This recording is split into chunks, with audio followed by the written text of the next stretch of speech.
My son doesn't want to try hard at anything and is holding us emotionally hostage, because if we don't take care of him, he said he's going to end up homeless and is fine with that. Posted by you/communication own 884. My son is 23 years old, recently graduated with a mechanical engineering honors degree, and has no college debt. He doesn't want to do anything. He has a job at a bike shop 2 days a week and doesn't work more than that. He just wants to go to the gym and sit on his computer and phone. He has 2 younger siblings who have drive and direction, but he says nothing motivates him. For years, I thought he was depressed. He has been on antidepressants in the past and has had therapy. His most recent stint with a therapist ended after 20+ sessions, and he told me they couldn't figure out why he is the way he is.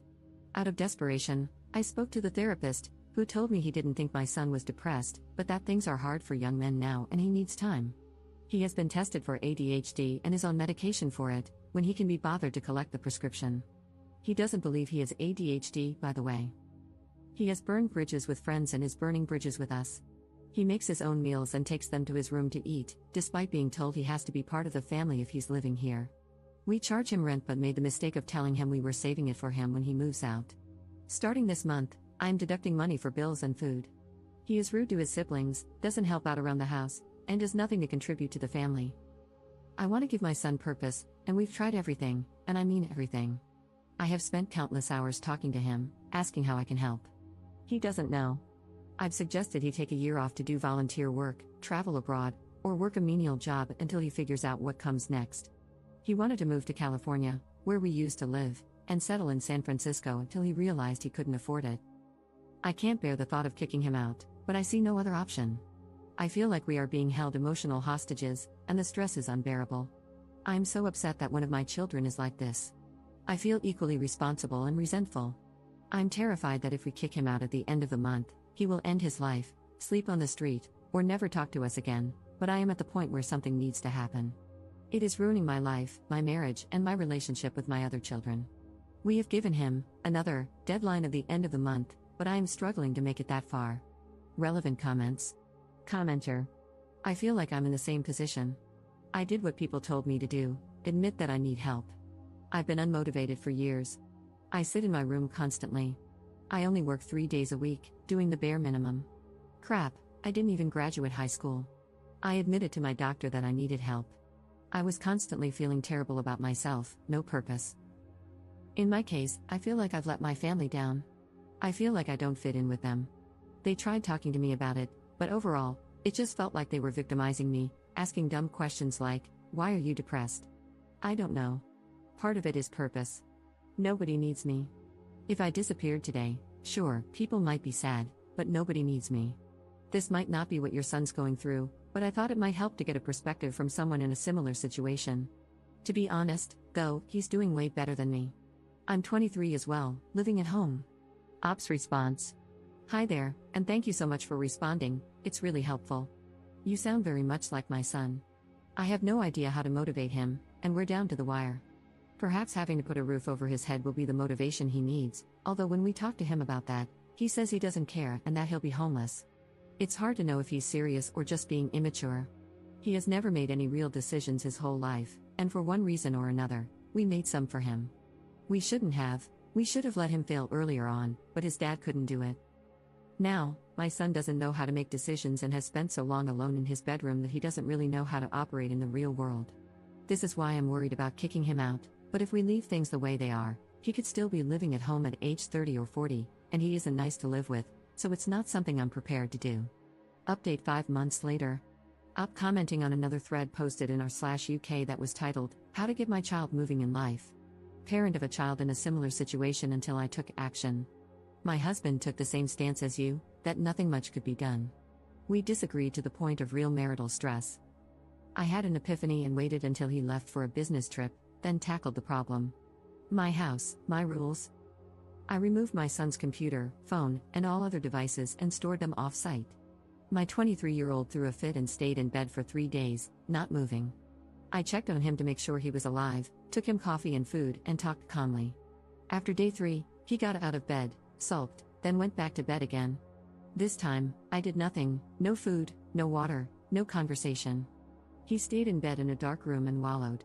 Of course, I was worried and checked for movement, but nothing more. After a few more days, He got out of bed and said he didn't want to live like this anymore. He agreed he needed a change, agreed he needed antidepressants, and started hanging out with the family.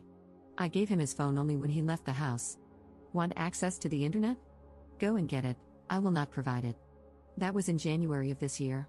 By March, he was several weeks into antidepressants, was rebuilding his relationship with his siblings, was less angry, and had a job. Full disclosure, my husband made him go into the office with him every single day to look for work. My son did the bare minimum, but eventually, my husband found a job that looked interesting.